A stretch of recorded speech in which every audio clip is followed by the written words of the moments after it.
Good afternoon, mayors, ladies and gentlemen. Welcome to our 11th Liveable Cities Lab, brought to you in partnership with the League of Cities of the Philippines and Globe Telecom. Today's lab will focus on vaccine-ready cities, the road to 500,000 daily vaccinations nationwide. With the vaccine's expected arrival, the largest mass immunization program in history will be a huge logistical and public education challenge for all of us. In order to prepare cities, the discussion for this lab on vaccine-ready cities is all about sharing best practices and a discussion of roadblocks of the vaccination efforts at the implementation level. Mayors and hospital directors on the ground will share their early insights and lessons that can help their peers in the scale-up of our national vaccination campaign in the coming months. We'd like to acknowledge the presence of our mayors and doctors who are speaking today.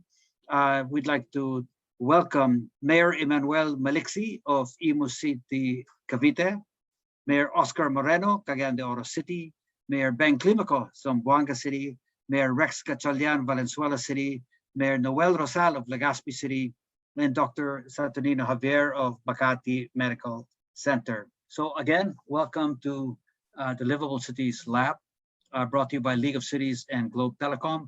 And today we've got two special partners joining us in organizing this lab. The first is Boston Consulting Group, with whom we've been working for the last several months on this vaccine deployment program for the country, and PDRF, the Philippine Disaster Resilience Foundation, who's also part of the consortium working on the vaccines with Secretary Charlie Galvez and Government Task Force. Let me turn over and call on Anthony Unjan, who's really going to be running and designed most of the program today. Let me call on Anthony Unjan, the Managing Director and a Senior Partner at Boston Consulting Group, BCG. We've been working with Anthony closely in the T3 Task Force as he advises us on different aspects of a national vaccination program. And today he will be facilitating our session. So Anthony, let me turn over to you. Thank you, Bill, and good afternoon, everyone. It's a pleasure to be here, and really we appreciate to have so many people joining.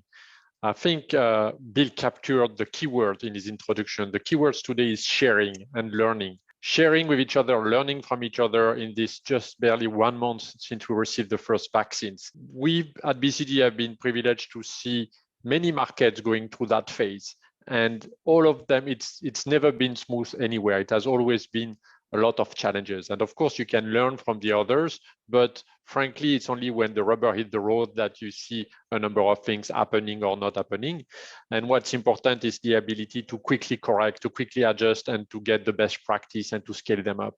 So today we have a great group with doctors, with representatives from the healthcare sector, mayors, LGU teams, all people who are really passionate about making this a success, because we all have the shared interest to see the country getting out of COVID. We have all a shared interest getting this done as fast as possible and as well as possible. I think we owe it to our citizens.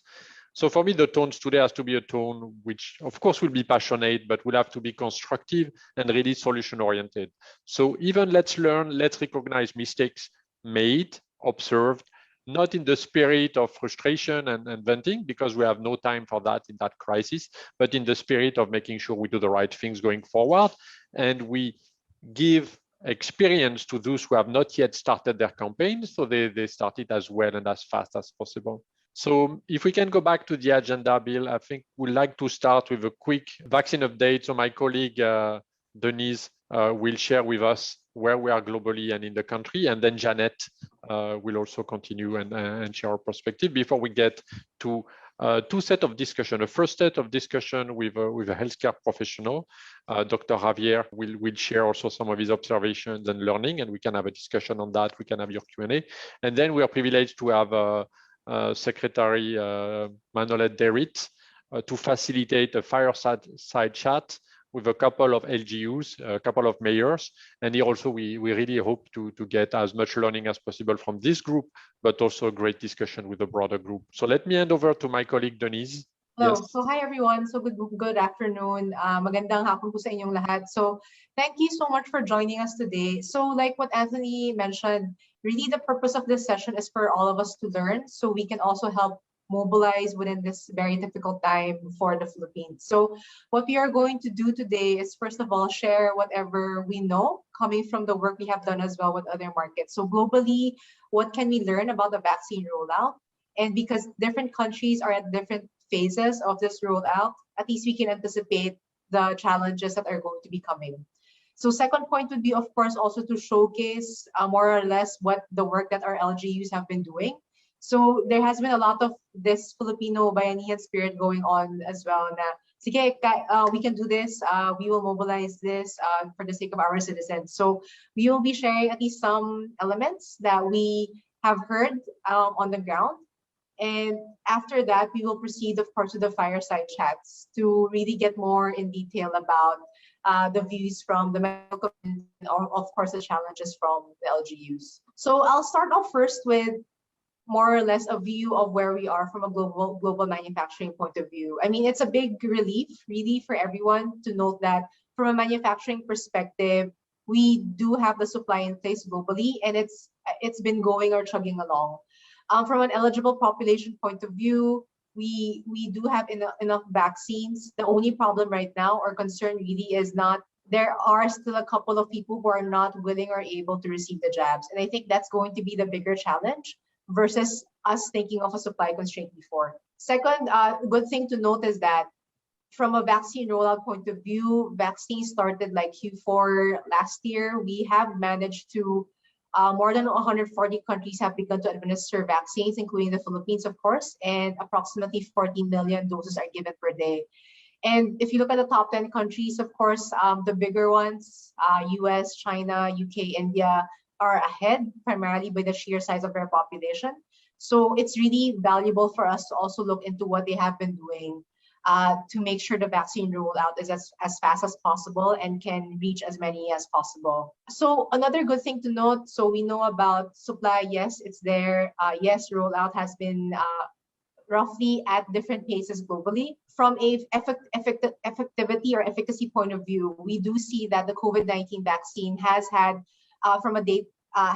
like positive effects in terms of like really lowering the infection rate for a particular country.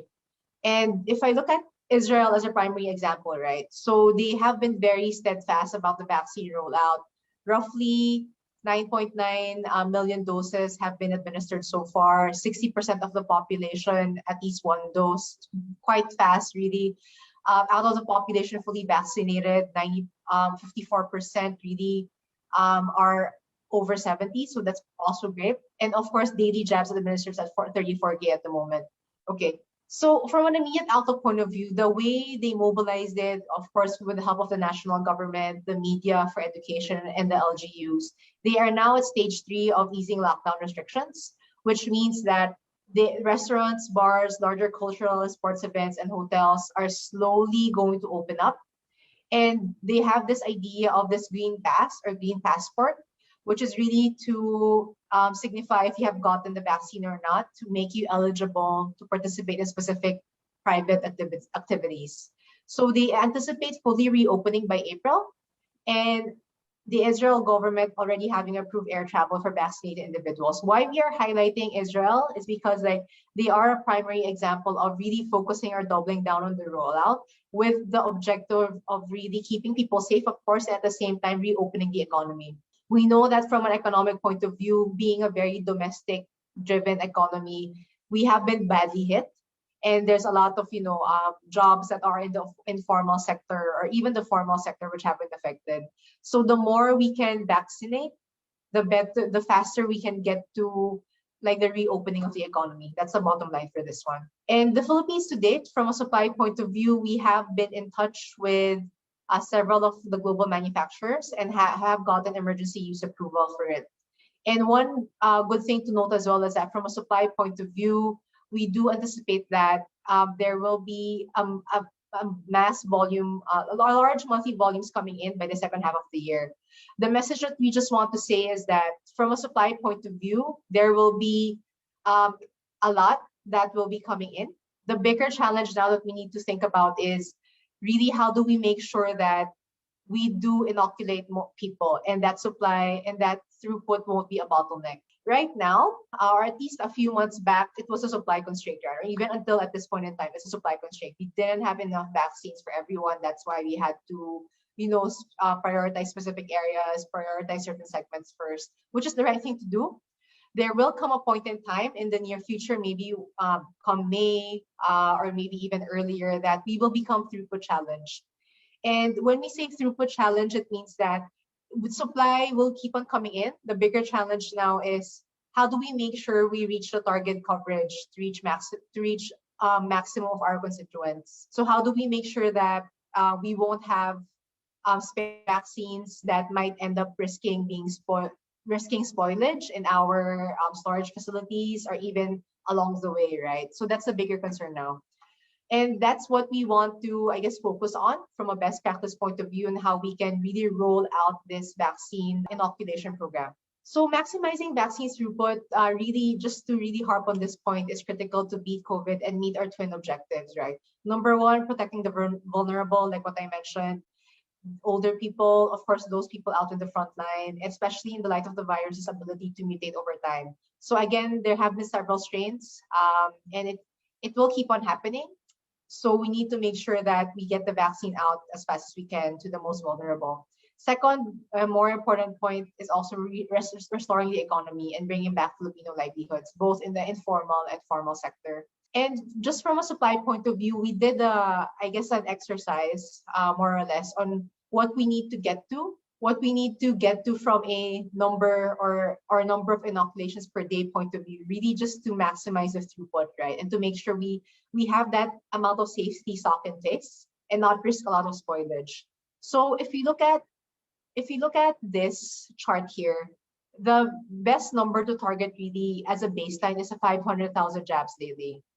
Right now, we are running at roughly, I think, 300, if I'm correct, or 400 jabs a day, 400K jabs a day. So, I mean, we just need to push more to reach that 500 number. And this 500K or 500,000 jabs a day really will place the Philippines among the top countries in today's race from an inoculation per population or per day point of view. Another benefit, of course, of this one is really to reduce stockpiling of supplies. The main risk for us, if we don't ramp up quickly once the supply comes in by Q2, is that we will end up with a lot of stocks that are just sitting there. And that will be really the worst case scenario to have, because we have the solution, but we cannot deploy it. So some initial thoughts, right? So we know that there are gaps in our logistics network or system to roll out the vaccines. What we really want to say is that it's a partnership that needs to be done both in the public and private sector. When we say public, of course, the national government plays a role, and the LGUs would play a role, and all the way to barangay levels, right? From a private sector point of view, a lot of help from a supply or logistics point of view and expertise we can rely on with the public sector.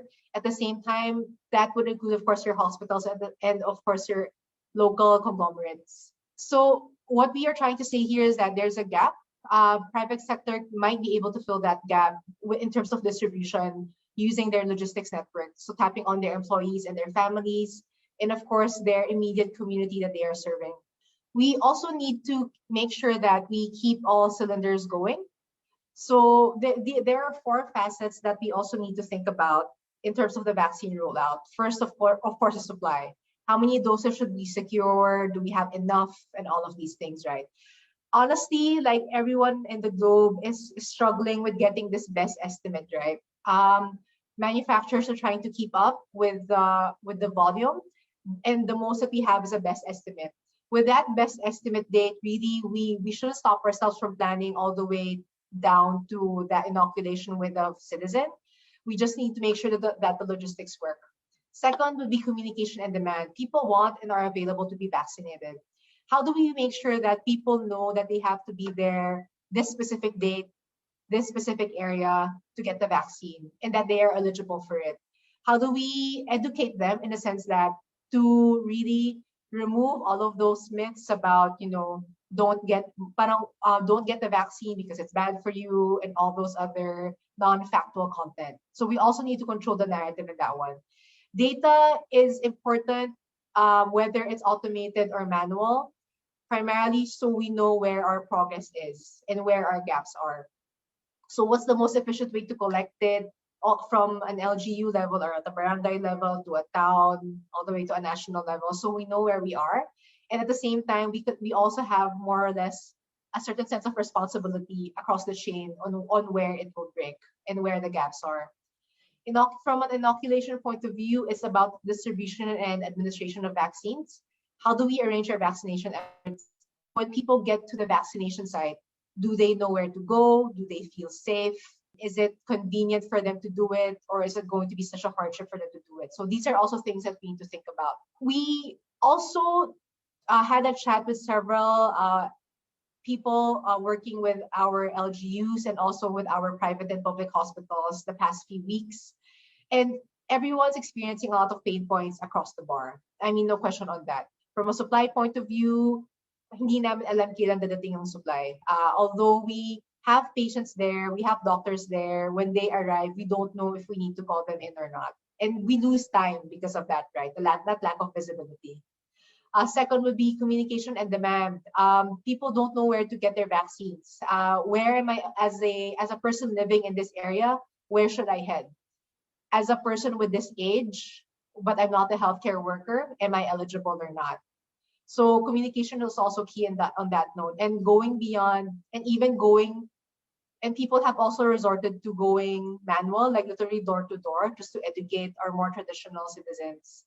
Data, given the state of like the data and internet infrastructure in the Philippines, it's not the ideal solution, but it's something that we need to start off with for sure.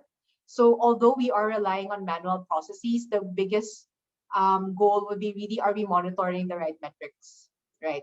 Inoculation, manpower requirements, the system is bogged down, of course, and all of these things, but we still keep on trying to cope with whatever we have.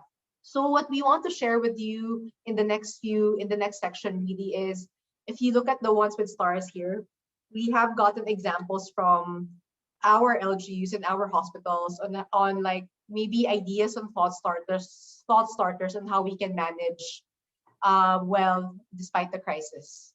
So first example would be really latching on the visibility and communication, right? So it's really critical that we have a vaccination schedule that's visible to all of the stakeholders. So meaning those who will receive it, those who will administer it, and more importantly, those who will get the inoculation at the end of the chain.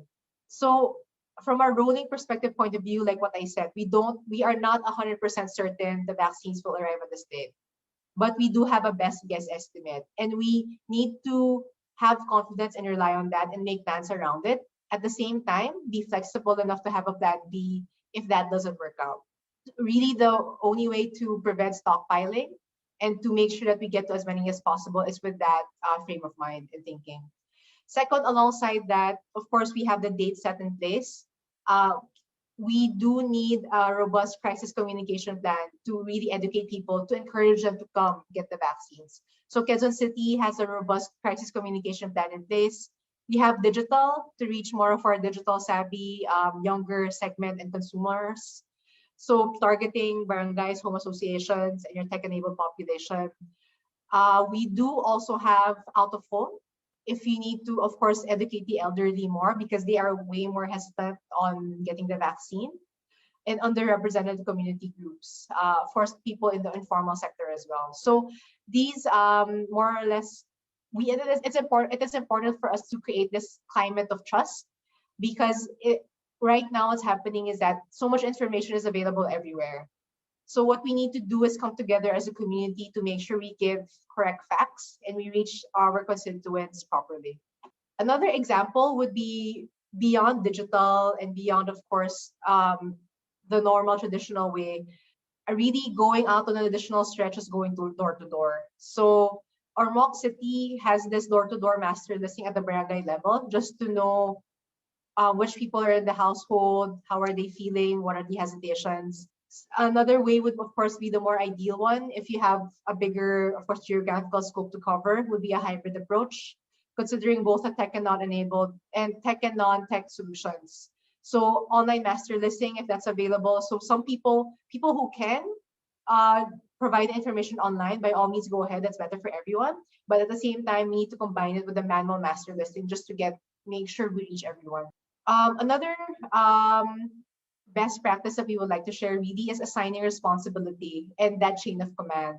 So who does what in like a city health office level, right? So for example, in Ormoc City, they have centralized the reporting of the vaccination progress with this simple SMS setup.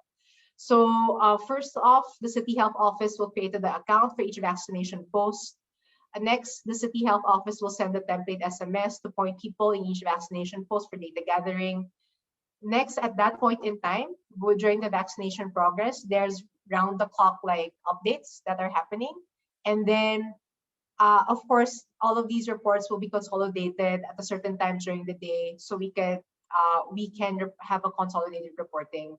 So what this provides us is really having clear transparency on the vaccination progress at both the ground and at the central level, and it removes the barriers of internet connection and login. So SMS is still in a way, it's still a digital solution if you think about it, right? Versus going fully pen and paper. And this is also thinking about what partnerships or leverage we can get from the private sector. So Ayala, for example, from a Healthway point of view, they are very much capable or helping augment the vaccination throughput by partnering with other LGUs as well and other institutions. You have schools there that are being used as vaccination centers. You have, of course, your medical sites as well. So what we are trying to say is that we need to really leverage our network and our partnership. So even if it's a private institution or a public institution, we are all we should both coordinate and cooperate to make sure we get to the most people the fastest way possible. Next would be from a mechanism point of view, how to reduce friction in, when people get to the route to get to the vaccination site and what's going to happen inside, right? So Pasig City would be an example where they plotted mini routes around the city to bring eligible citizens to the vaccination site. Public transportation is down right now. So people are asking, how am I going to get there? Maglalakad ba ako, my jeep, and all of these things. So if possible, selecting these mini routes and providing buses or any other form of transportation to help them will be great. At the same time, we can help give income to the economy, at least in that small part of the city, right? QC plans to also provide multiple transport options to help get eligibles to sites.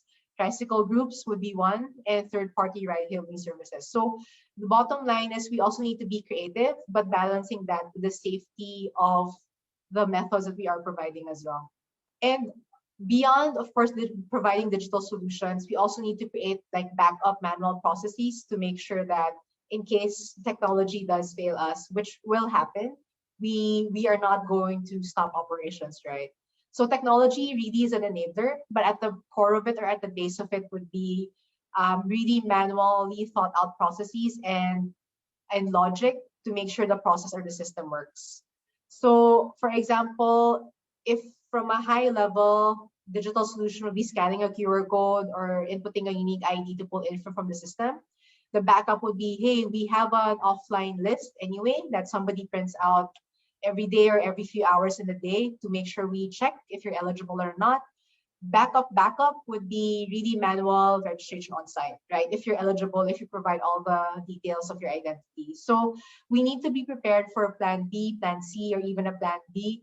And this will always be based on the experience that we have on the ground. And we just need to be flexible and nimble around it. Another best practice that we would like to share really is more or less providing a clear point of view on contact details, contact number, and this like quick substitution line. So meaning if by the end of the day, there are some patients out there in this, if there are expected leftovers for the vaccine because we already brought it out, hindi natin sila pwede ipasok ulit, we might as well have this backup list of patients to make sure that the vaccines don't go to waste. So we need to really coordinate across our admin sites. Number one, providing this daily list per admin site given eligibles, places of residence. and coordinate any transport requirements, especially for older populations. So if site A has leftover stock and site B is just a few minutes away, we might as well coordinate with each other to make sure that the vaccines get to them as fast as possible. And of course, another one, like what I said earlier, digital is very important. It's not the be all end all, but it's really a core enabler. So Quezon City also partnered with Zulig Pharma, again, a public-private partnership for digital enablement. So I won't go through this. I think we have somebody with us, Janet, who can talk more about this digital enablement that has been happening and how other LGUs can also reach out to them or learn from them on how we can roll this out. Hi everyone, good morning, good afternoon. I'm Jillian from the Zulig Pharma team. So today I'm very honored to be sharing with you about EasyVax. So EasyVax is actually a vaccine management system that Zulig Pharma has already currently rolled out for quite a few of the LGUs. And this is a system that is currently in progress to help to support the current COVID vaccinations in the Philippines. So I'll just take you through an overview of the system, and then I'll show you a little bit of a demo of how it actually works on the actual day itself. So what we have done here is to have an overview of what EasyVax actually is, which is basically a vaccine management system with the flexibility to implement any different four of the different components. So what do I mean by different components? When we talk about the COVID vaccination process, there's actually quite a few stakeholders involved. So the first one would be the supply chain services. So for example, Zulig as a distributor, we would be a key part of this chain. What we would do is actually track all the movement of our products from our warehouse to the vaccine sites, as well as tagging them to the patients itself. We do this with blockchain technology, so that all the information and data is all secure. The second one would be the provider services. This means the healthcare workers and the vaccine sites. What EasyVax can help them to do is firstly to make sure that to help them schedule the bookings, as well as to manage that workflow when the patients come on the vaccination day itself. The third one would definitely be the patient services. So what EasyVax helps is that we can have a mobile app or a website to support the patient from the start all the way to the end of the whole process. So from booking the vaccination all the way to adverse effects reporting or checking on the actual vaccination. And then with all this rich data from the first three components, what we have is actually a data aggregation and analytics command center. I will show you a little bit more about that later, but what it does is to optimize planning as well as to check if there are any roadblocks or if there's any inconsistencies within this whole vaccination process. All right, so now let me just take you through a demo of how the EasyVax works. Okay, so right now let's put ourselves into the shoes of the patient. What the patient does is that they can log on to EasyVax. For example, if they log on to the app, they can click on COVID vaccination here. What they'll be asked to do is to fill in an eligibility form. So we have updated the form to be in line with the DOH requirements on the actual app, yes. But the main point here is for them to fill in all these information. Okay, and once they are done, they can go ahead and click submit in the form. Once they're eligible, they'll be able to make a booking. So first they will select the vaccination site.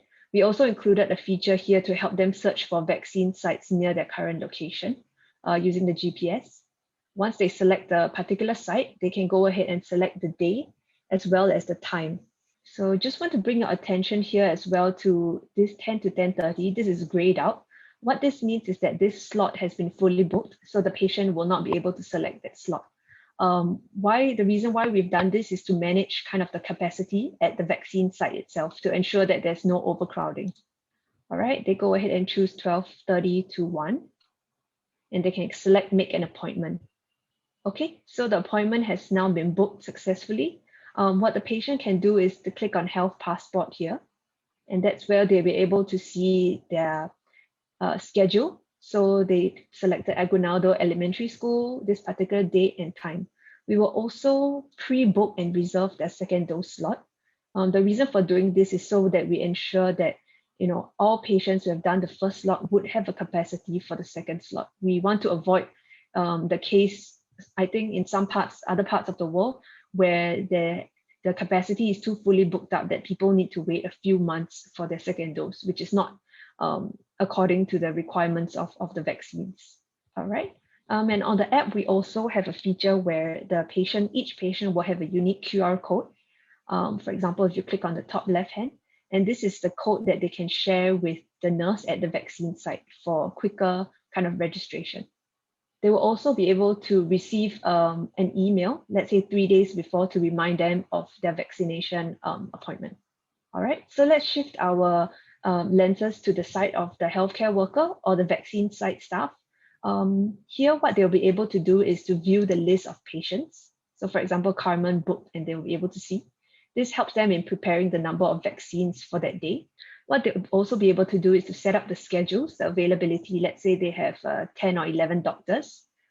They can select for each doctor the slot in terms of when is the start time, the end time, as well as how many capacity they have per slot.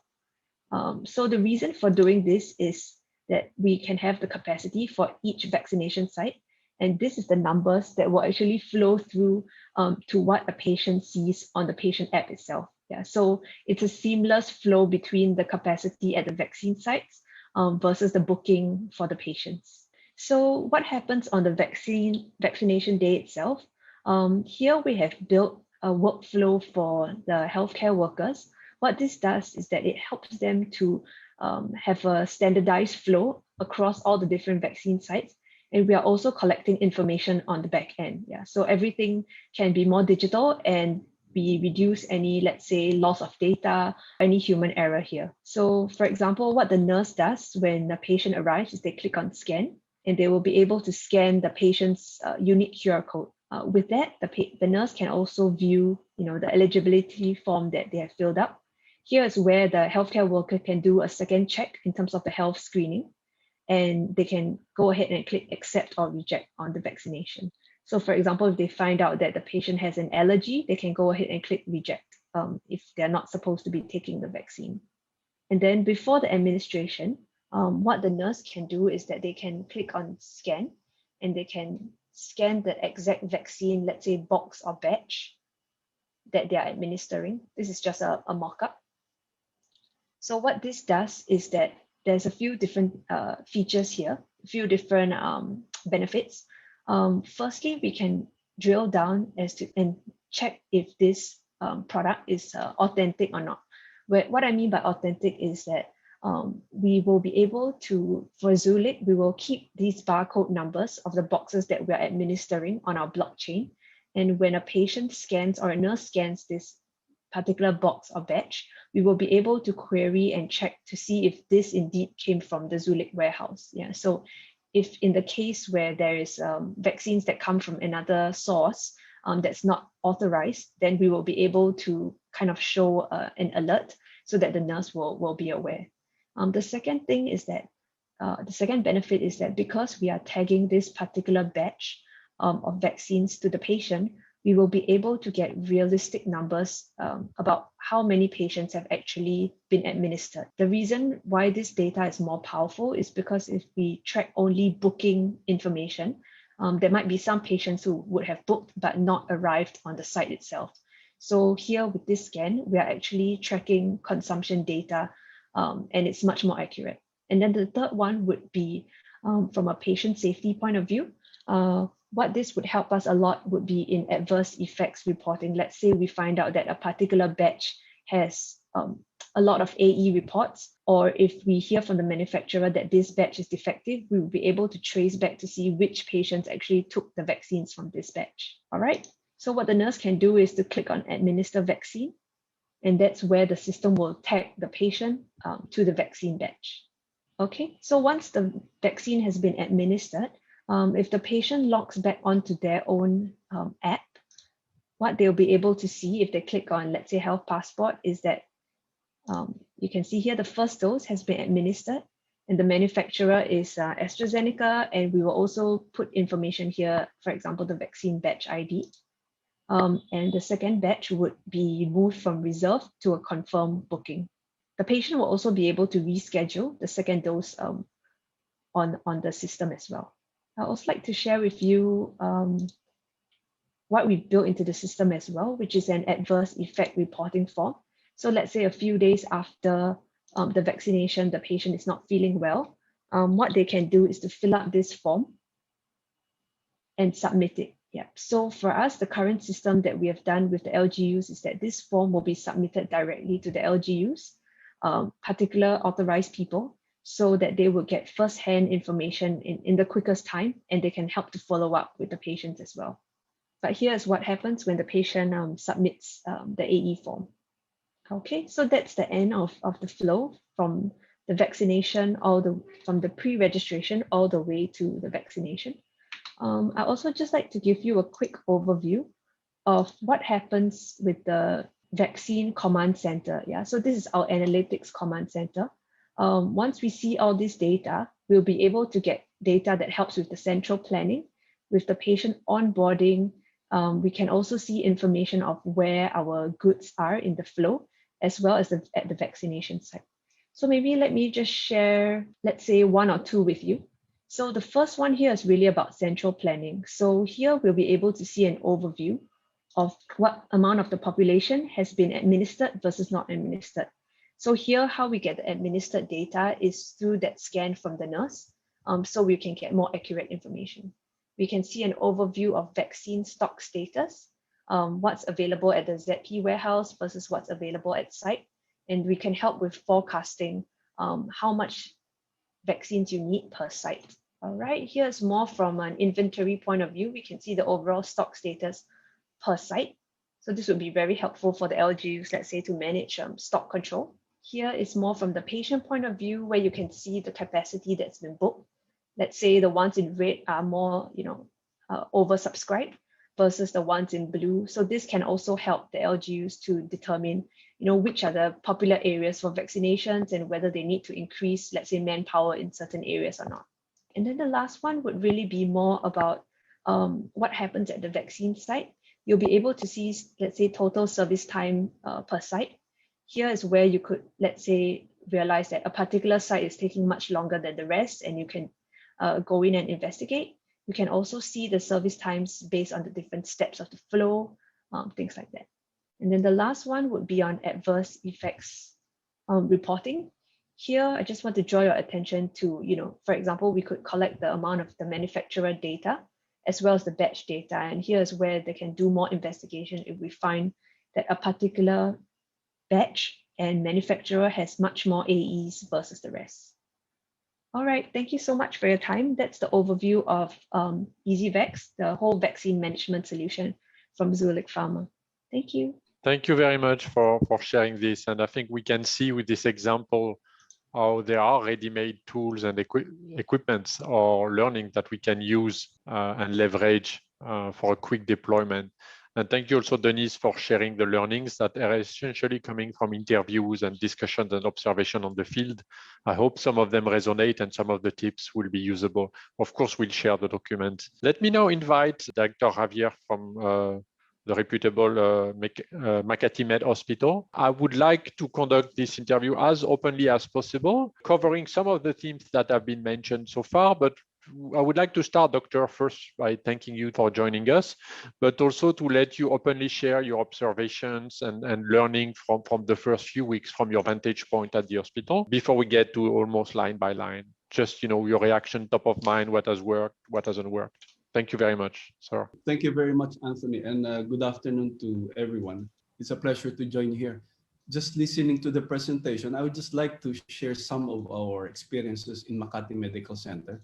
For the information of everyone, Makati Medical Center is a 600-bed tertiary hospital with close to 4,500 employees.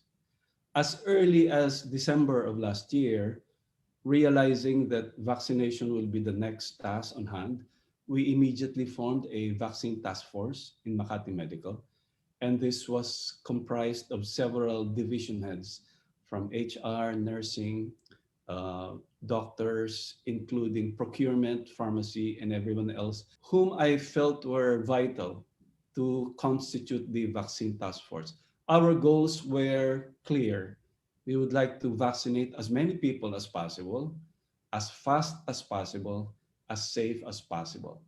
So we devoted a lot of the earlier weeks after the task force was constituted to educational campaign.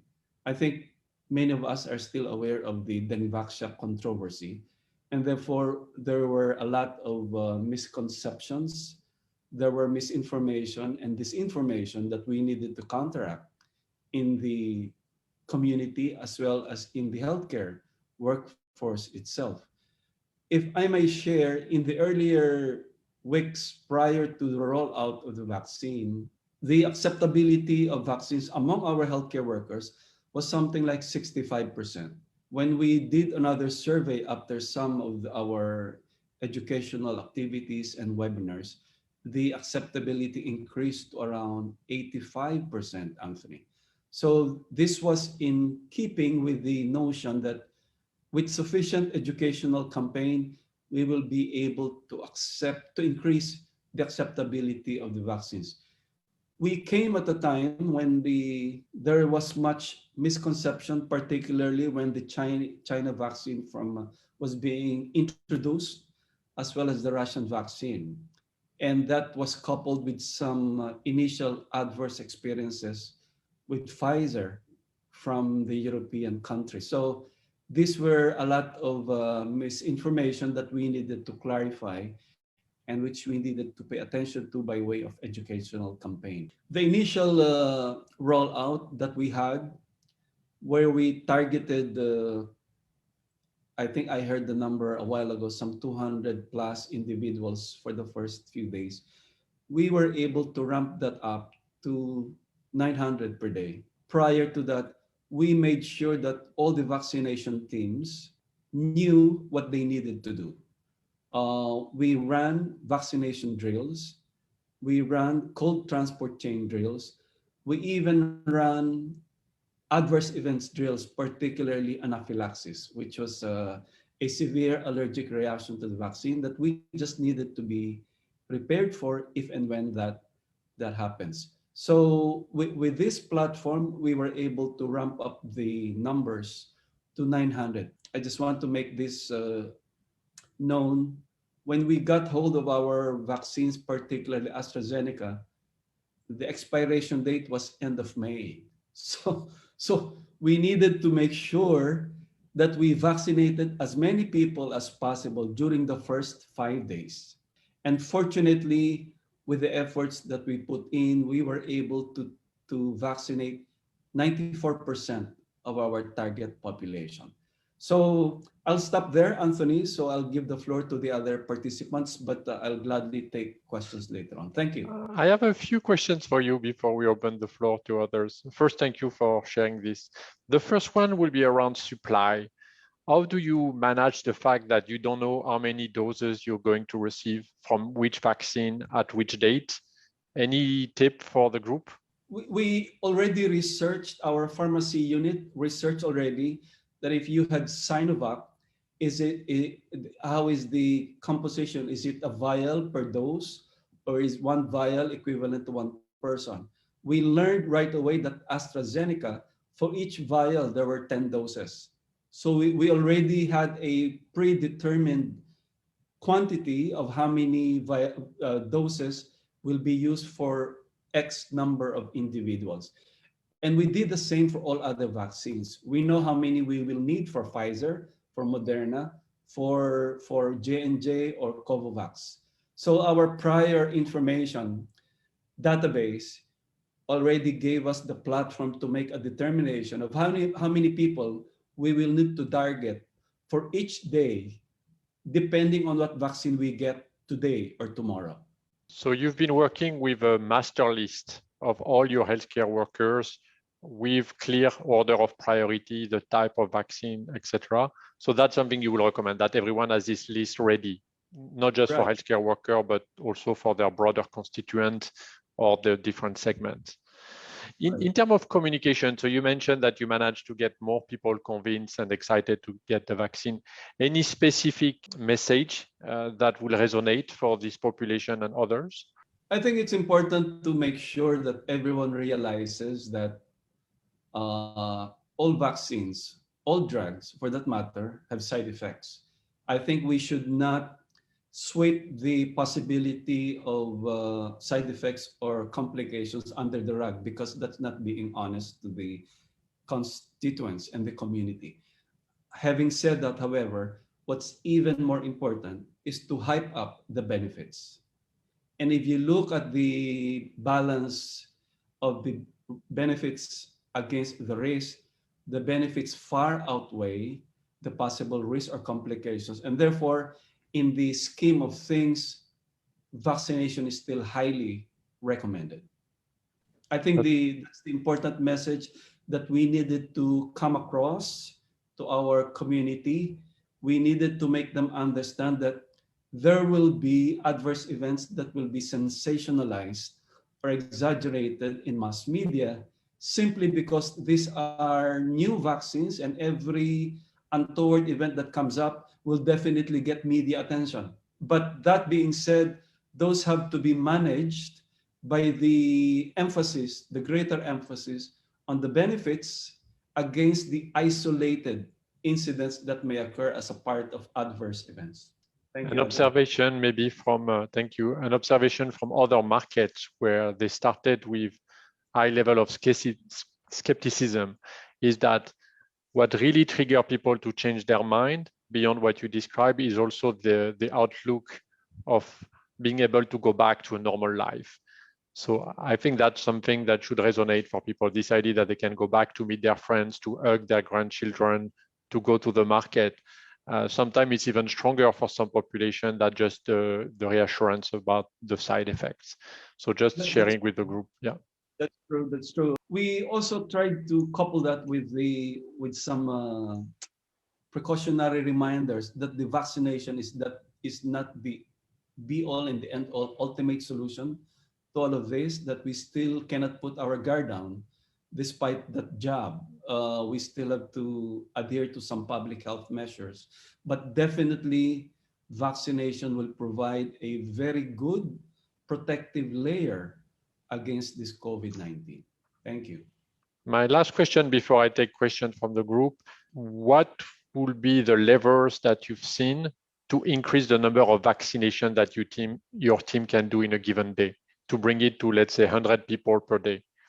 Well, Anthony, as I have said, we've breached 100, we've gone to 900, given the vaccination teams that we have been empowered to do. We intend to recalibrate our numbers of teams depending on the projected number of vaccinees that we hope to cover. And that's where we are right now in terms of collaborations with corporations and companies around Makati Medical, as well as foreign embassies that are trying to partner with Makati Med on these vaccination efforts. Thank you. I take a question from Jeffrey Mirares, who asked about the second dose. How do we make sure that people will be inoculated timely and with the right dose, given that we have 2 vaccine candidates and maybe more over time? Thank you. That's a very important question. Let me tell you that initially we intended to keep the second doses of the vaccines for both Sinovac and AstraZeneca, because there was only the 2 available ones. However, we have been mandated by DOH to return all the available AstraZeneca vaccines so that they can inoculate as many people as possible with the first doses. I perfectly understood that move, and so we complied. We are hoping, however, that we will be allocated the required second doses. And so it's a leap of faith. I don't know if the others can join me in that leap of faith that we will be provided by government with the second doses. Our fallback contingency plan, Anthony, is that fortunately our private consortium of hospitals, the Metro Pacific group of hospitals, has also a procurement for 50,000 doses of AstraZeneca. So if we don't get our allocation from government, we will depend on our private consortium. Thank you. So again, on the second dose question from Melvin Candelario, who say, what happens if the second dose will have to be skipped because of, I guess, lack of availability? Is there a fallback plan or a contingency measure for that? There are several strategies. There is a maximum allowable period by which you can extend the time interval from the first dose to the second dose, and depending on the vaccine that you have initially inoculated on the first jab. So as long as you can meet that interval, it should still be okay. Now, there are now studies trying to establish the usefulness of pursuing another vaccine now with another class. So those are still issues that we don't have definite answers yet. But I think the recommendation has been quite clear.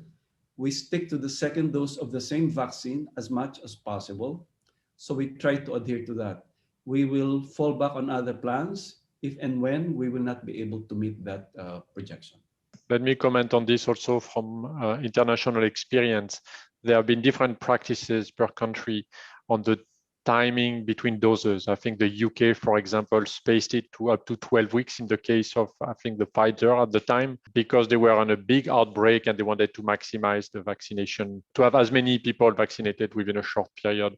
Some others have stuck to the default guidelines, for example, France. What's important is that we communicate very clearly at the point of vaccination, at the point of the first jab, what is expected, when the person is expected to come back, and also that some cautious planning is done in terms of availability of the second dose. So thank you so much, Doctor. It's really helpful to have your views on this. Thank you and good luck for the rest of the vaccination. I know you are going to be very busy for many months. I would like now to call in another doctor, Secretary Manole Derit, to facilitate the next session. The next session will be about experience sharing, but this time from LGUs. So I think he will call in a panel of 4 mayors: Mayor Emmanuel Malinsky from Imus City, Oscar Moreno from Cayenne de Oro, Ben Climaco for Zamboanga, Mayor Rex Gatchalian from Valenzuela, and finally Mayor Noel Rosal from Legazpi City. So really covering a large and diverse group of LGUs across the Philippines. Thank you, Dr. Manuel Derit. Over to you. Thank you very much, Anthony. Good afternoon, everyone. Good afternoon, mayors. Mayor Maliksi, Mayor Climaco, Mayor Moreno, Mayor Gatchalian, and Mayor Rosal. Well, it's very good to see you all on the panel. Well, I think I've sent you all messages, but you know, the reason we're here is really to hear from you what the experiences are on the ground for organizing a vaccination program. So we actually don't have very much time for this, but we'd like to be able to distill the main lessons that you have. And so what I propose we do is to have each of you speak for about maybe 4 to 5 minutes to actually talk about what you think are the most important lessons you might share about organizing the vaccination program in your city. And this can include anything from the vaccination, preparation of the vaccination sites, to the staff, to communicating to your constituencies, to your IT system. You know, decide which you think is foremost in your mind and try to explain that. And then hopefully, you know, we'll be able to create a composite. And then during the question and answer, we can drill down on any specific issues. Mayor Maliksi, please tell us about what's happened in Imus. Sige po. Good afternoon. Bali, dito po sa lungsod po na Imus, we have 4 approaches in our vaccination plan. Siyempre, yung pong tinatawag po namin na fixed site vaccination. Meron po kaming remote site vaccination. So doon po sa mga remote areas po namin, meron po kaming pinartner na bus na pwede po mag-vaccinate sa loob po ng bus. Meron po kaming tinatawag na house-to-house vaccination. Ito naman po yung para sa mga disabled, sa may mga sakit, sa mga seniors na hindi talaga po pwede pong makalabas. At yung pang-apat po, yung siguro na balitaan na po ng buong bansa, yung po ginawa po namin na drive-thru vaccination site. Nag-partner po kami with one mall sa Robinsons po yun. At ang ginawa po namin, lahat po ng mga processes mandated by ITF and DOH ay ginawa po rin namin doon. So mas maganda po ito kasi imbis po na lalabas pa no, yung mga tao pupunta sa vaccination site, alam naman po natin na sasakyan ay comfort zone ng ating mga kababayan. Pwede po ngayon sila ngayon magpa-schedule ng kanila pong vaccination at pupunta mismo sa aming drive-thru vaccination site. So nakita po namin dahil nga po meron po kaming 4 approaches po na ganito, tumaas po yung yung acceptability ng aming pong vaccination campaign, no, sa aming pong mga constituents dito. So lahat po ng approach po na ito ay ginagawa po namin in partnership with an app. Okay? Lahat po ay ini-schedule through app. Hindi po pwede basta mag-walk-in po dito. At lumabas din po kami ng kampanya. Ito nga po yung nasa screen po ninyo, yung bidang may bakuna. No? At doon po kami gumagawa po talaga ng campaign para mapataas po talaga yung confidence ng mga tao po namin sa pagpapabakuna. So nakita po namin sa pamamagitan po ng mga approaches po na ito, wala pong magiging dahilan yung ating po mga kababayan para hindi po magpabakuna. No? At nag-exert po ng effort po ang lahat po ng ating po mga ahensya dito po sa lungsod para po talagang dalhin ang kampanya mas malapit po sa aming po mga kababayan. Gusto ko lamang pong sabihin din, no, na dahil nga po sa mga approaches po na ito, ngayon po, no, ang lungsod po ng Imus ay nasa 96%. Na-reach na po namin yung target sa vaccination. At hopefully, pagkatapos po tomorrow, ay makapagsimula na rin po kami ng pagpapakuna sa aming po mga senior citizen. So right now, hihintay na lamang po kami ng mga vaccines na manggagaling po sa Department of Health. No? At ready po kami, no, para talaga po ma-roll out at mapabilis po yung aming pagpapakuna. So yung for vaccination approach po na ito, katulad po sinabi ko, meron po kami fixed, meron po kami house-to-house, meron po kami mobile vaccination, at yung drive-thru vaccination site na siguro po ay nabalitaan na po ng lahat. Thank you very much, Mayor Maliksi, and very well said, very succinct. So essentially, just to summarize, ang main strategy niyo is just variety of sites, and you have 4 types. Opo, bali, hindi po magkakaroon ng confusion yung aming po mga kababayan kasi po... so that it's pre-registered mo? Yes, opo, pre-registered po. So dahil nga po meron po kaming app na lahat po ng mga database po ay naandoon na, pati po yung na-receive po nyo na vaccines, pati po yung subsequent schedule kung kailan nyo po dapat makuha yung second dose po ninyo ng vaccine. At pati po yung inventory ay naandun na rin po sa app. Pati po yung passport o yung parang tawag natin na vaccine certificate ay ini-issue na rin po natin sa pamamagitan po ng app. So halos lahat po ng mga constituents namin na pinapadala po namin yung data sa Department of Health, sa pamamagitan po ng app na ito, nakikip tab po namin lahat. So kung kayo po ay magpapabakuna outside Imus, kailangan nyo lamang po i-submit yung data po ninyo sa amin at mapapasama rin po yan doon sa aming main database na ginagawa po ng aming pong City Health. Thank you, Mayor Maliksi. We'll ask you more about the app later.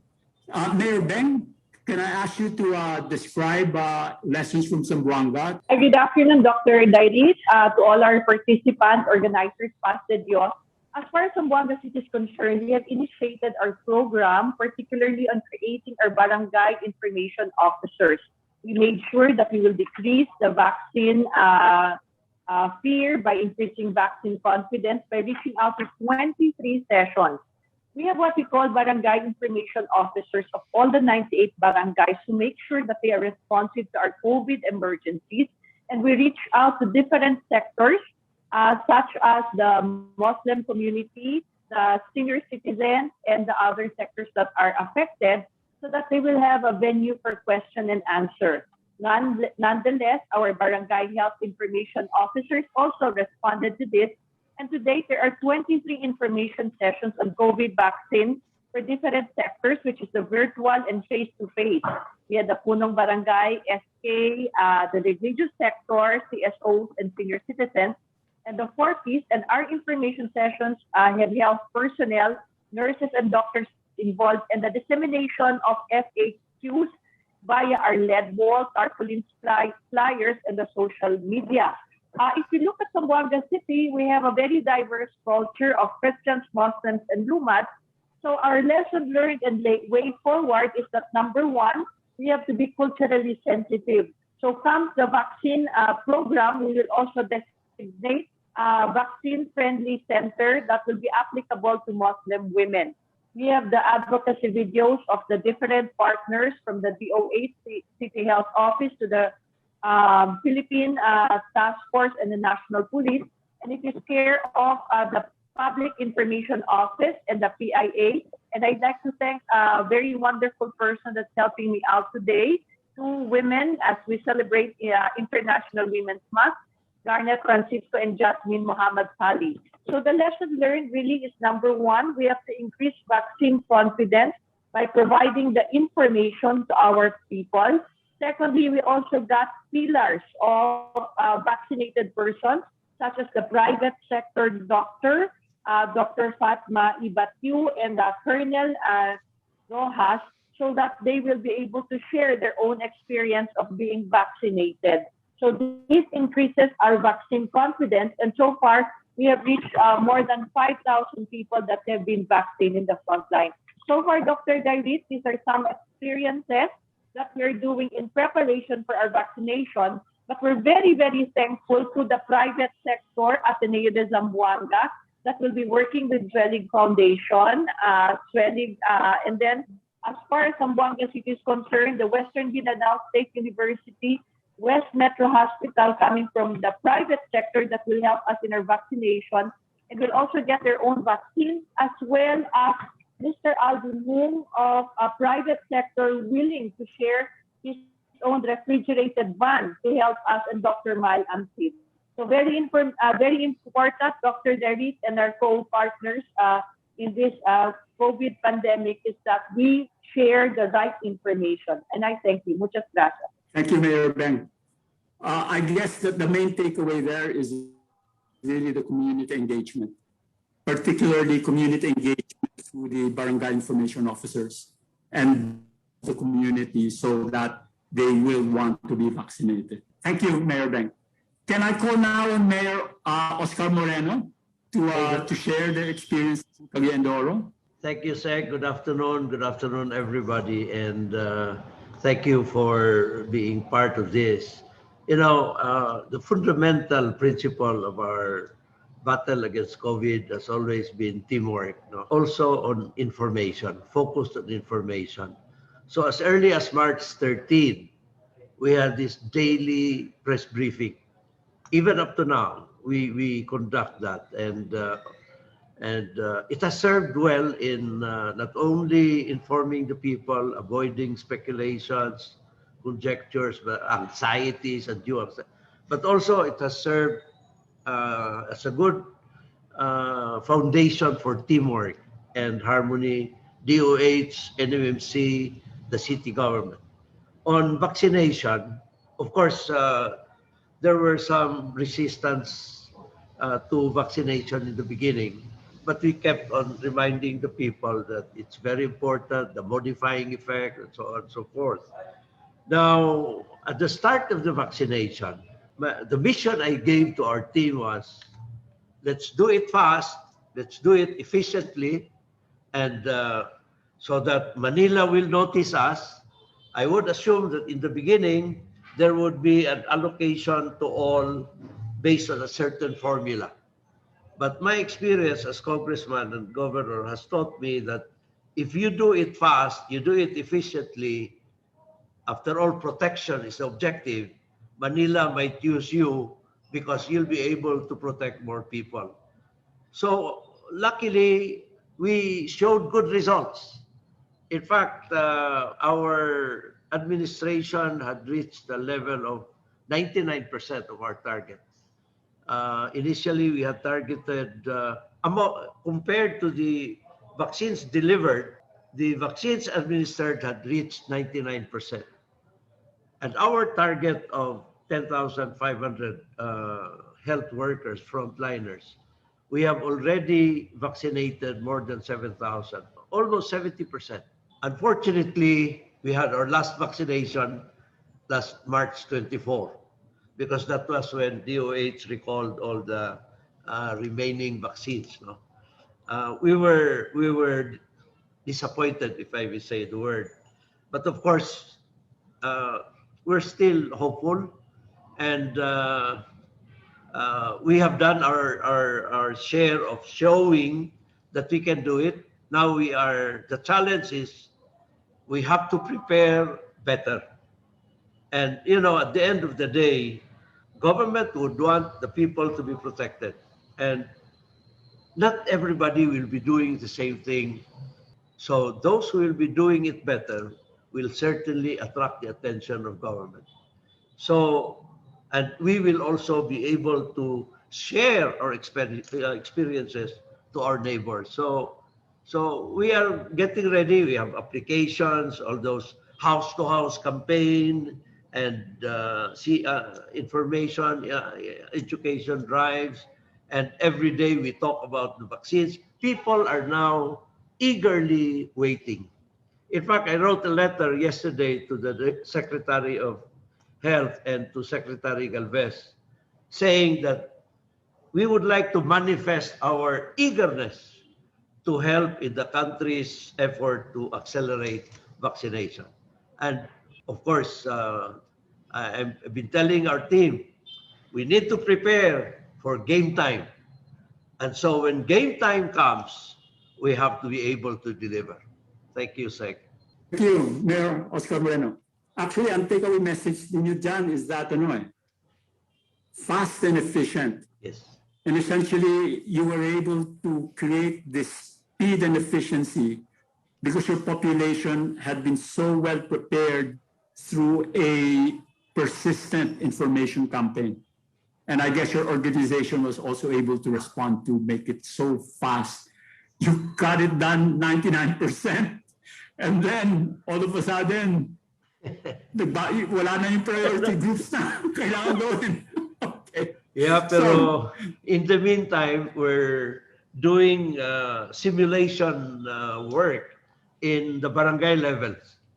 And I've also asked all the hospitals, private hospitals in the city, to help us. Because I imagine the time will come that there will be selected urban areas that will handle the vaccination of those in the rural areas, even outside their jurisdictions, for reasons of efficiency. Okay. And I've been telling our team, we have to be ready for that. Thank you. Okay, so can we move on to Mayor Rex Gatchalian of Valenzuela to be then followed by Mayor Noel Rosal of Legazpi. Mayor Rex, Secretary, thank you for having me. Well, I guess we're pretty much all in the same boat. Slight difference probably would be Valenzuela has a slightly bigger population, being part of Metro Manila.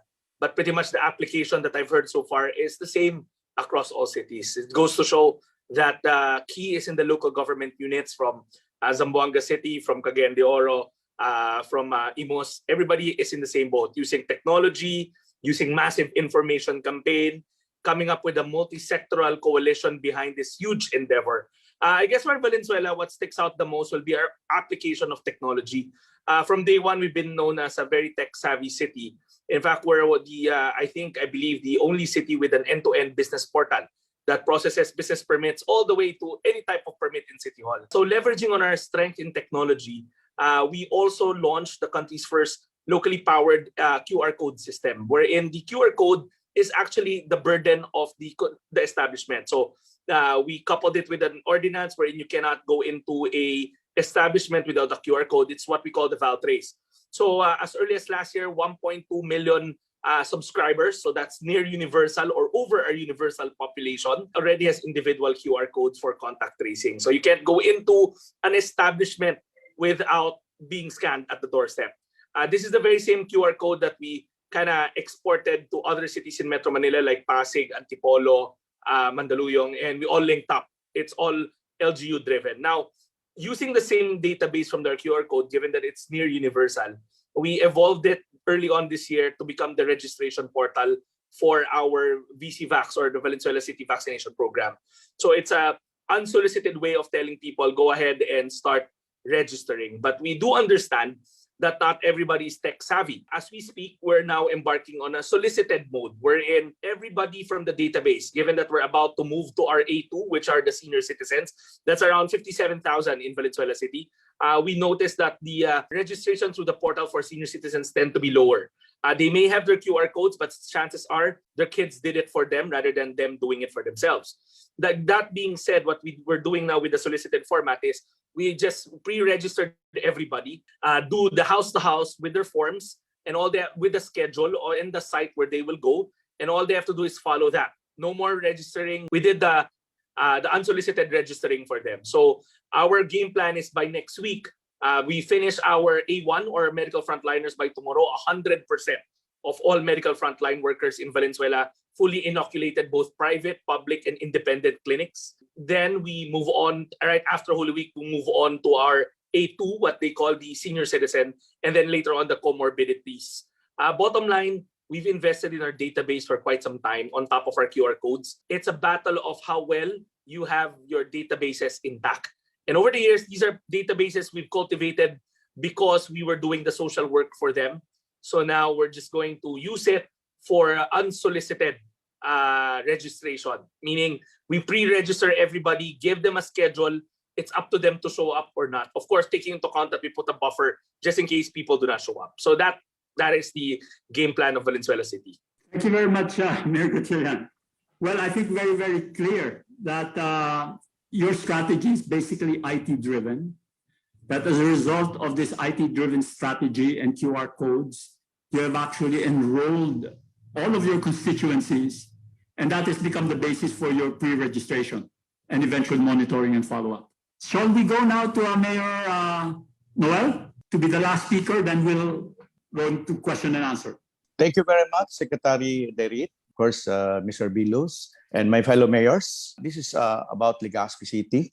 If you will note, almost all the participants, panelists, mayors here have had the same experience. Preparedness was the key. And of course, the shared responsibility between the private hospitals, the frontliners in the government, and of course, the facilities to be used. So the same with Legazpi. We have about 7 hospitals. And we were the very first local government in the entire province of Albay who were able to roll out the vaccine as early as March 9 to 16. And it was really a very big push because of the support given not only by the frontliners in public, but more so in the private hospitals. So it was made easier for us. We have listed about 1,113 frontliners for A1. And those who signify, that was the listing, was about 1,005. No? By about March 16, we have already completed 100% of all the frontliners for A1. And for the way forward, Legazpi, as you all know, was one of those local governments who have initiated to raising fund as about 200 million pesos to support the government. But really, as mentioned a while ago in many reports, that it's not a matter of choice, it's a matter of supply. That's really the issue right now. Today, we are lined up with 3 vaccine companies, namely Astra, even Moderna, and of course, Novavax. No? So in order to roll out this, we need really to initiate the QR code as all majority mayors have done. It's really the one thing that is needed right now. We call it the e-governance. It was made easier. And we just have to go to the rural areas wherein we have to adopt other measures like face-to-face, but using our frontliners with safety. And as you all know, I was one of those. Really, as mentioned by Secretary Derit, what was your experience really? So we are now presently in the rollout, especially in the provinces. Like Albay, we have a very low cases. If you will notice in the data, Bicol is in the top bottom, meaning we have really a very low case. And maybe this is because of the effort, not to downgrade other local government, but really the control in the border, the control in the barangays, and of course the putting up of isolation facilities. We were the first one in Bicol, and we were also the one who allocated for isolation for positive asymptomatic. We have rented hotel, 2 hotels, and it was really the success of Legazpi. as you all know, we have maintained almost zero. But as you know about the rollout of vaccine, I'd like to inform you that I was one of those 5 mayors who were given by the DILG Ashoko's order. But for me, it's just okay. We are frontliners. When I took the vaccine, all the A1 were already finished. Because as part of the program, I was one of those BIDA appointed or awarded by the DL as BIDA sa pakipaglaban sa COVID-19, wherein each region we have one local chief executive who is functioning, made it, no? One in every region. So it was a vaccine plan because in this province, part of the province, the turnout, if you will see, is just below 30% of those people who want to have this vaccine. So this was a plan together with the DOH. It was approved by the DOH. So I have to take it. Although, as you all know, I have also my comorbidity for the last 20 years. One ako, yung hypertensive. And but I have to take it because it's a challenge for our people, especially the barangays. I'm a very hands-on. I go to the barangays, even the health workers for the A2. And I took the Sinovac because Sinovac was not recommended for the frontliner and more so for the senior citizen. So it was really, I was being tasked really to be an example to our people. But no regret. I've already answered, and hopefully DILG and the IATF will see the plight of mayors. We are also frontliners, but not as a frontliners, leadership by example. But today, I'm still very proud that basing on the QR code, we are one of the highest in Bicol with a 92% response of those who are willing to be vaccinated. And this may be one of those when I took the vaccine. Anyway, so this is still a continuing event.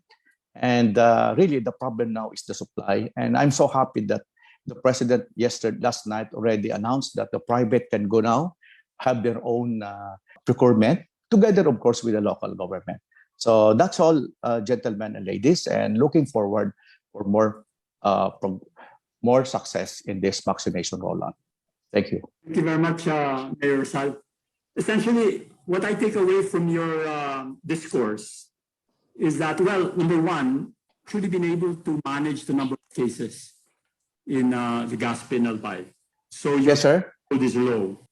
Yes, sir. Regards the vaccination, because of your strong hospital system, particularly the private hospitals, backed up by a QR code, you've been able to do very good vaccination campaign. Yes, thank you. If I were to summarize just very briefly what I've learned from all of you, I think it's very clear that all of you have very, very strong community engagement strategies. And then those community engagement strategies have their different nuances. Okay, some of them are highlighted mainly through IT. Others are really community-based, very, very anchored on cultural realities. So that's one of my takeaways, a very, very strong community engagement. I guess the second is that all of you, one way or the other, have IT support. Okay, some are more advanced than others, possibly, but certainly you are using the IT system to be able to digitize your systems. And there's, I guess, the third, which you could probably discuss a little bit more about, is what is really the capacity of your local organizations for vaccination? Because you are in command of your LGU structure, but I gather that you're working also with the private sector and other stakeholders. So could you perhaps give our listeners a better idea of the organizational strength behind your LGUs in terms of actually vaccinating? Could we start with Mayor Maliksi? Dito po sa IMOS, no, we have a functional EOC even before nagsimula po yung vaccination. So everything now starts from the mayor's office and is cascaded down to the different offices. We also partnered with the different medical associations here in the province. So they are currently now helping us with our vaccination with our vaccination drive. We also partnered with the companies, in terms of providing us with the necessary support in terms of storage. So we also partnered with the different NGOs in terms of disseminating information. The key really here is the support of everyone, all the stakeholders. So we partner with different medical organizations in the province, also in the city. So for example, doctors from the Cavite Medical Society is helping us regarding vaccination. And then we also partner with the different hospitals, not only in our city, but also outside within the province. We also partner with different companies regarding logistical supports, particularly storage and transport of the vaccines. So we also are partnering now with different NGOs in terms of educational campaign and reaching out to our constituents and other service provider. That is why we partnered with Ubi Express regarding our applications. We're having the registrations through their particular app. So basically what I'm saying is teamwork really is one of the success indicator in our push towards the vaccination campaign. And like what the other LCEs have mentioned, we really need to bring all these stakeholders together in order for us to really have an effective and efficient rollout in our vaccination. Thank you. Thank you very much. Mayor Beng, what are your thoughts on this? Hi, good afternoon again to our fellow mayors, organized Dr. Darit. Really, there is a challenge for us to really utilize technology so that the senior citizens will be vaccinated. We were able to hurdle already the first challenge of vaccine confidence, and people are already geared up to getting themselves vaccinated because they have been taught that no amount of difficulty will ever prevent you from having COVID. That is why it's better to have an initial difficulty or some signs after the vaccination because it will protect you. So what is really needed is the database to encourage more people who want to be registered. And that is the challenge, Dr. Dairi. Thank you. Mayor Oka, your thoughts? I've been following CNN since last year, and I've learned a lot from them. No? And whenever I see you, I'm reminded of Sanjay Gupta. But you're more good-looking, Sec. Anyway, levity aside, our health team, even before the vaccination came into the picture, as early as January, I've been telling our people already during our daily press briefing, because I observed that in the US, and very, very frustrating. No? And I've been telling our people that vaccination is the easiest to criticize, but the most difficult to implement. So I already warned our team that we have to level up. And I must confess, surprised and pleasantly surprised when in the vaccination phase, our city hospital, J.R. Borja General Hospital, which we have upgraded since I assumed office, has been very outstanding. They led all all the vaccination teams. And that has served as a good inspiration to many of our vaccination teams. No? So, in fact, I told them, the J.R. Borja team, that they were the reason why we had reached that 99% level.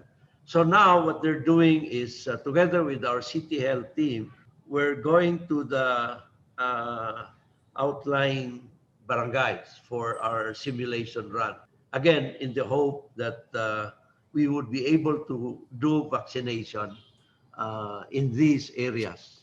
But I know it's very challenging, and of course, focus must be always there, all the time, and of course, commitment. And I'm glad I attended this webinar. We can learn a lot from our fellow mayors and also from the slides that were shown earlier. And I took some pictures of those slides, and we'll share them with our health team. Thank you. Thank you, Mayor Moreno. Can I ask Mayor Gatchalian, what are your thoughts on this? I guess every city is pretty much employing the same playbook, but we have to tailor fit it clearly to the terrain. In Valenzuela, you have to remember, we're in the epicenter of it all. We're part of the Metro Manila region. And at the same time, our populations are more dense, so to speak. So early on, we realized that we have to form a parallel machinery to deal with this pandemic response. From the contact tracing to the vaccination program, they have to be standalone in the sense that they're new sections in the city, because cannibalizing the existing manpower will not help at all. You have to remember there are other things to attend to health-wise other than the pandemic. That's the sad part. We seem to have lost focus that there are other sicknesses out there that need attention to. So early on, we made that conscious effort to come up with a city epidemiology unit that's beefed up. It's now at locally funded 250 contact tracers and call center agents, because we launched our mega contact tracing center. That's a parallel unit. And now we're also opening our VCVax help desk that is going to grow to as much as 100 vaccinators or even more, as well as call center agents, because we are now going to expect people, as we inoculate the general population, people will be calling us, asking about a lot of things. So that team will also be standalone with its own office, with its own machinery, with its own equipment, with its own manpower complement. Because like I said, we have to keep on running City Hall and the hospital with whatever they're doing that's not COVID. But at the same time, there must be a dedicated focus team or teams that will do the COVID response. Thank you very much, Mayor Gatchalian. I'll summarize now after Mayor Noel Rosal gives his thoughts. Mayor, your organizational strengths? Yes, good afternoon again. We always believe in IEC, information, education, campaign. That was really the moving force that made Legazpi as the first when it comes to the rollout. And we're also lucky that we have this freezer existing in the city that can accommodate, except Pfizer, minus 25 degrees. And of course, the response of the private hospital because of the movement that we have made and the importance of vaccine. You know, it's really very hard in this part of the provinces outside of Manila because of the low cases. No? That's why we have really to push more the importance of this vaccine. It's very, very hard, especially in the far-flung barangays, wherein they really cannot see or imagine the importance of this. Just be able to hear this on the negative effect on this and the social media, sometimes on TV. It's really very hard to compete with this. That's why the IEC of Legazpi, as we are now doing, we've strengthened this. No? Not only in the internet, but also more on the far-flung barangay. We have mobilized team and we have the IEC for our health workers so that the people will be informed properly that vaccine, even though with the low cases, to the continuity of going back to normal, or normal life, and of course, the ultimate solution for this pandemic. Thank you very much. Thank you very much, Mayor Rosal. Well, maybe if I would just summarize some of the comments that I picked up from this question about the organizational strengths. It appears that a number of things have happened. No? One, very clear, the drive to do partnerships across the board. Okay, and that was very clear in Mayor Malixi's answers. No, partnerships with NGOs, with companies, you name it, partnerships there. Also, another driver for organizational strength was actually your own unit stepped up and actually exceeded your own expectations in terms of performance. And then I guess another lesson that we've learned here, and this is from Mayor Gatchalian, is that creating a parallel machinery, if you have the resources in order to pay attention to these new challenges. And this takes resources, no? A parallel machinery to do epidemiology, to actually do vaccinations. With all of that is the concomitant continuous communication campaign and engagement with the community. Very good. I think we can now move to the question and answer, and we will try to field questions from the public. I'll start with with the first question that I see here, and it has to do with the unpredictability of supply. How, in your planning, do you deal with the unpredictability of supplies from national government? Because that is a reality. Can we go backwards and ask Mayor Rosal, how do you deal with unpredictability supply? Well, Bicol returned quite a number of supplies recently, so it doesn't seem you're needing it as much. But how would you deal with unpredictability of supply?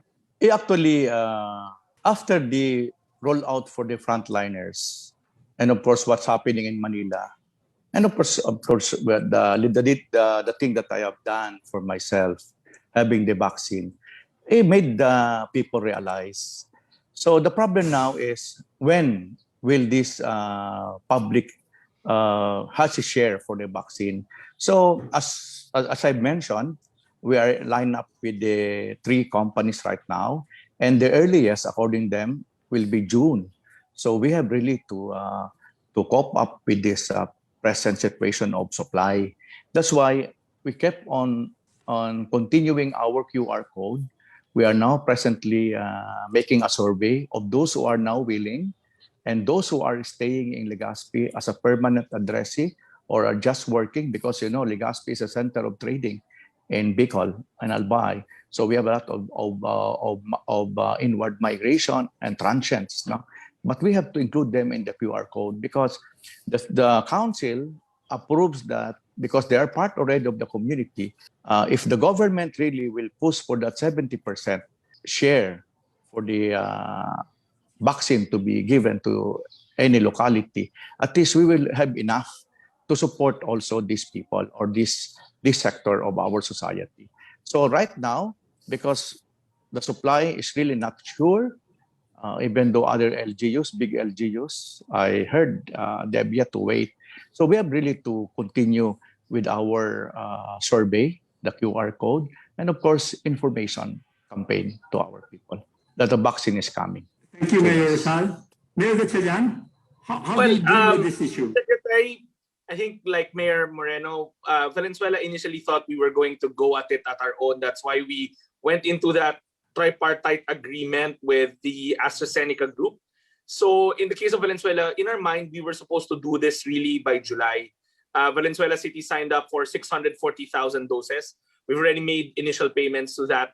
So that divided by 2, given that it's 2 doses per person, is around 320,000 Valenzuelanos. That's around 70% of our population already. But now, given that the national government has been somewhat giving us more unexpectedly giving us supply, it's sort of a dry run for us. While we're waiting for what we ordered to come along in July or the second half of the year, that's already been locked in, because I think we, like Cagayan de Oro, we signed up with them and we made the initial payments with them. So there's something coming along. We know that we have a steady supply that's coming along, that's already locked in. So whatever we get from the national government now will really be for the targeted sectors. And while doing the small chunks of targeted sectors, it somewhat helps us dry run or uncake potential system or process issues. So it's sort of a blessing in disguise for us, in the sense that we're getting these trickles of supply from the national government. But again, we were really geared up for the supply that we bought for the second half of the year. Thank you, Mayor Gatchalian. Mayor Moreno, one of the things is that the faster you do it, the more chances you'll get more supply. As Mayor Rex has said, and Mayor Oscar, what are your thoughts? Yeah, well, there are some exogenous factors, Sec, that we'll just have to live with, no? And but I'm sure they remember, and I'm sure that they also know that we can help. So in the meantime, we have also placed some orders, but I have calibrated the number of vaccines.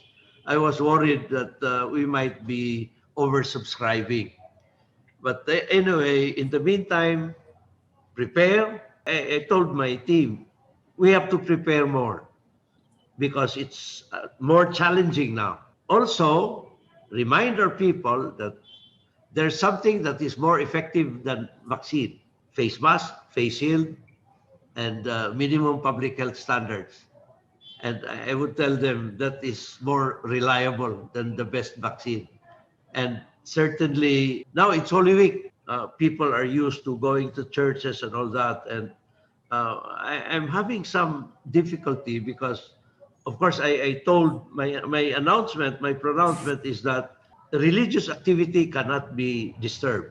But of course, everybody must also observe the protocols that are needed for everybody to be healthy. So it's just, I think, the increasing awareness of the people that we can stop the virus. You know, I emphasize to them, there are 3 missions that we need to do. One is suppress the spread of the virus.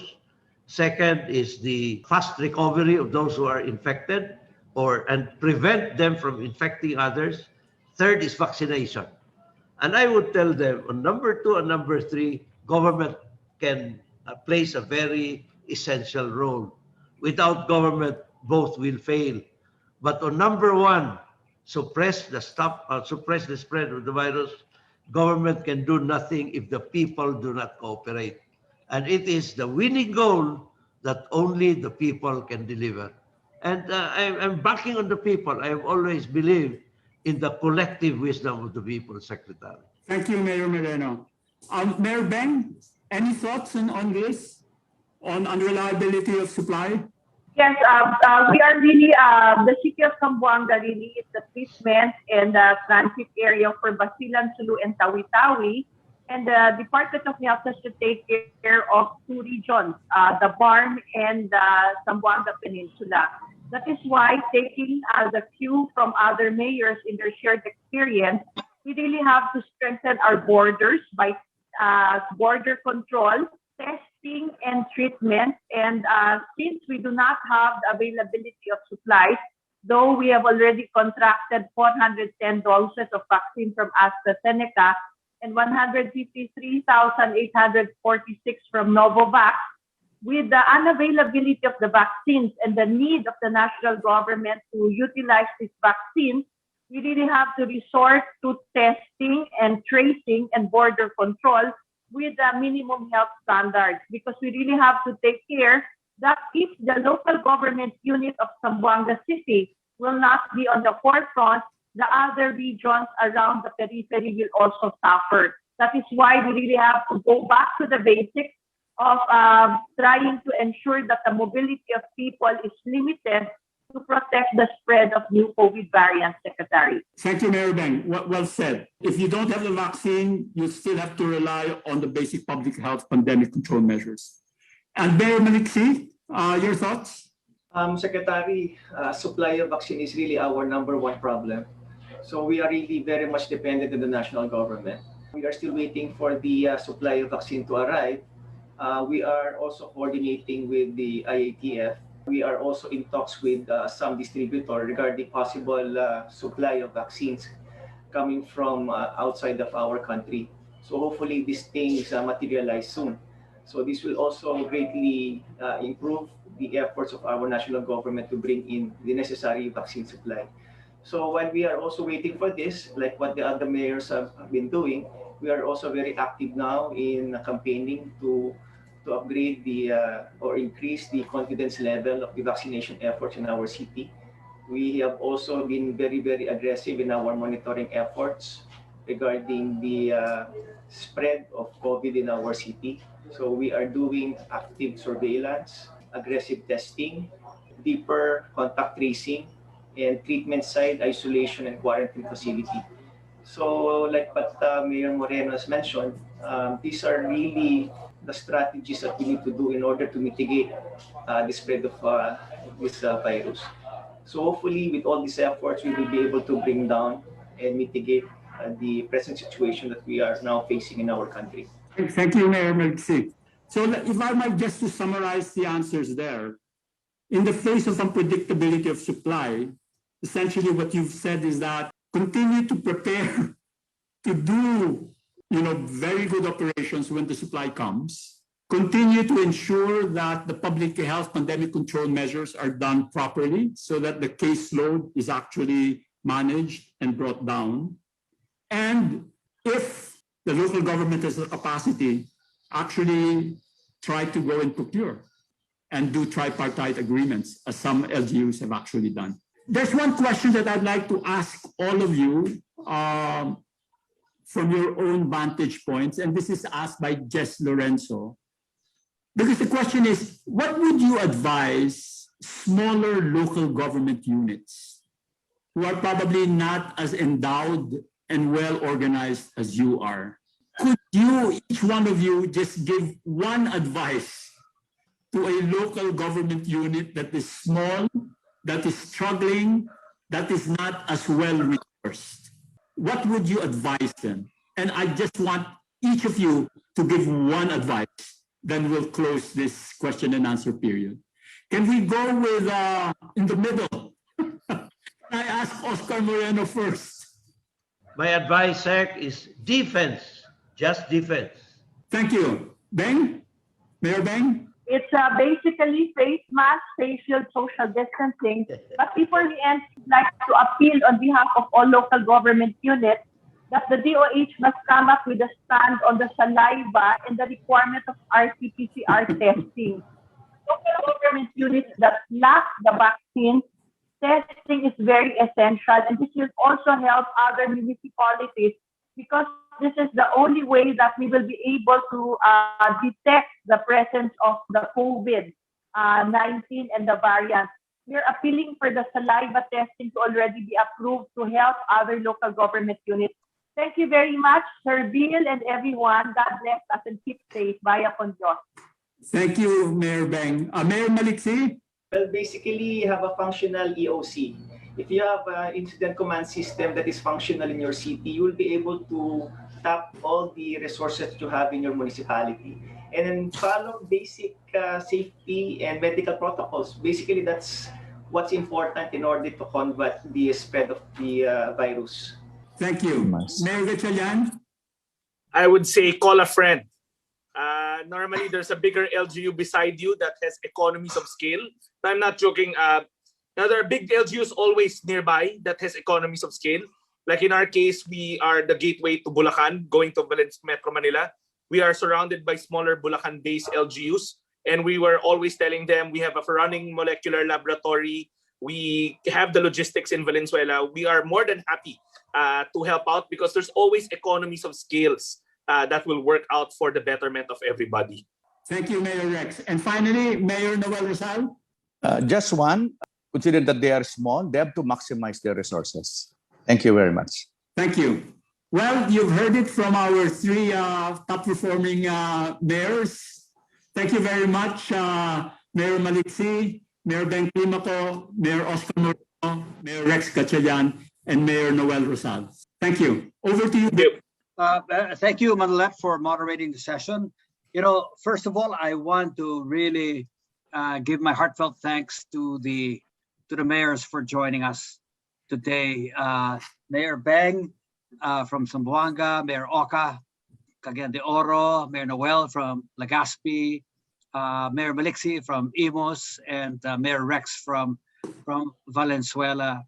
We've always said that the most effective way of learning from each other in the cities was to listen to what the mayors, tell each other.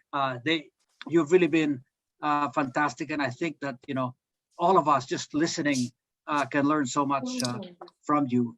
The other thing that I'd like to emphasize is that this is where leadership really matters, and it's LGU leadership which leads the way.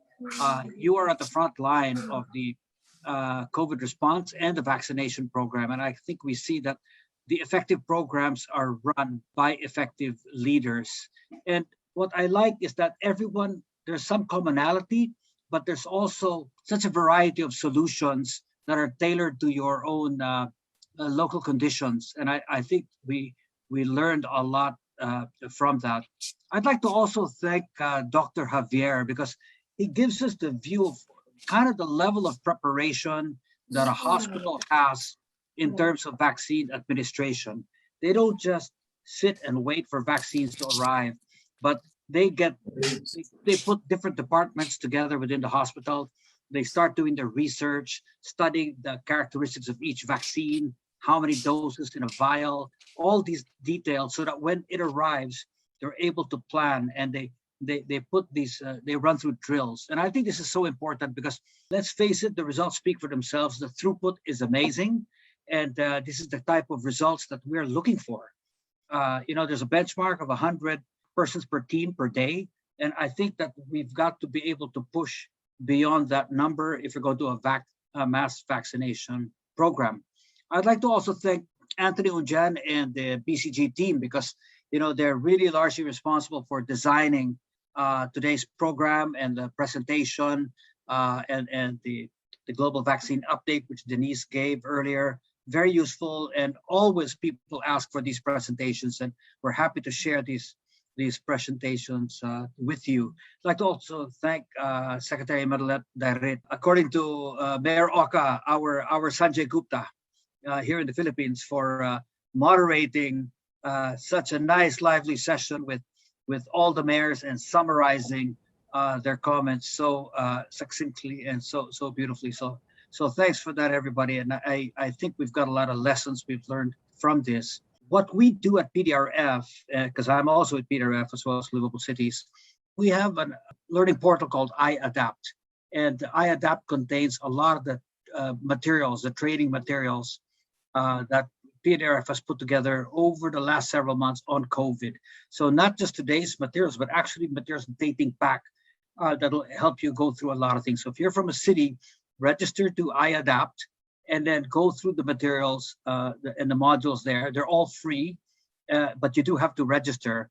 And I think you will learn about certain things, certain LGU playbook, CDRS, all these tools that you need for your COVID response, and eventually we'll do the same for vaccines. So we encourage you to go through that.